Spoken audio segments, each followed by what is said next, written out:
Dalam sejarah panjang peradaban Islam, tiga kerajaan besar pernah berdiri tegak menguasai sebagian besar dunia. Kerajaan Utsmani, Kerajaan Safawi, dan Kerajaan Mughal. Mereka bukan sekedar kekuatan militer, tetapi juga pusat budaya, ilmu pengetahuan, dan kejayaan Islam. Kerajaan Utsmani atau Ottoman Empire berdiri pada tahun 1299 oleh Osman I di Anatolia. Dari sebuah kerajaan kecil, Utsmani berkembang pesat hingga menjadi kekuatan besar dunia. Puncak kejayaannya terjadi pada tahun 1453 saat Sultan Mehmed II menaklukkan Konstantinopel, mengakhiri Kekaisaran Bizantium, dan membuka era baru dunia Islam. Di masa Sultan Sulaiman Al-Kanuni, Utsmani mencapai puncaknya. Wilayahnya membentang dari Afrika Utara, Timur Tengah, hingga Eropa Tenggara.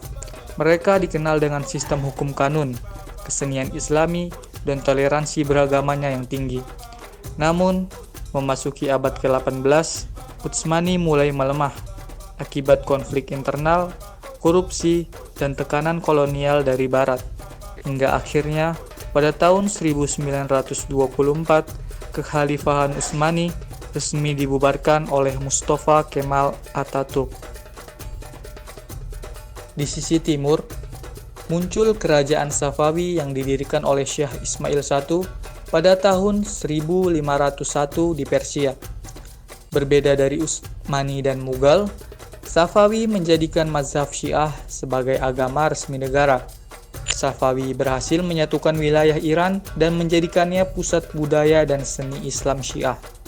Kota Isfahan tumbuh menjadi simbol kejayaan dengan arsitektur masjid yang megah, seni kaligrafi, dan pusat ilmu pengetahuan.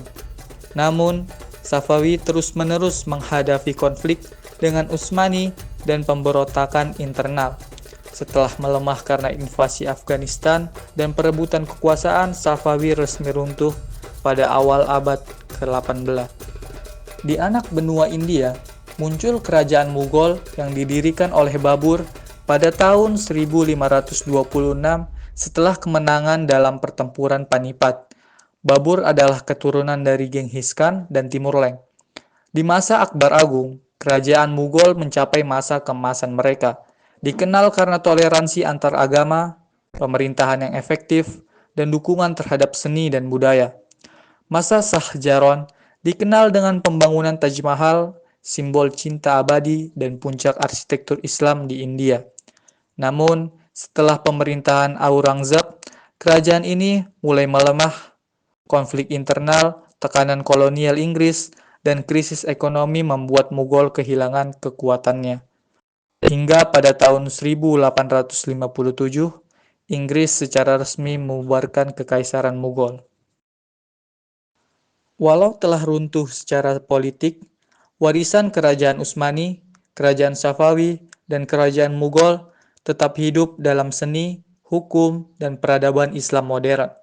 Sejarah mereka bukan hanya cerita masa lalu, tetapi cermin untuk masa depan.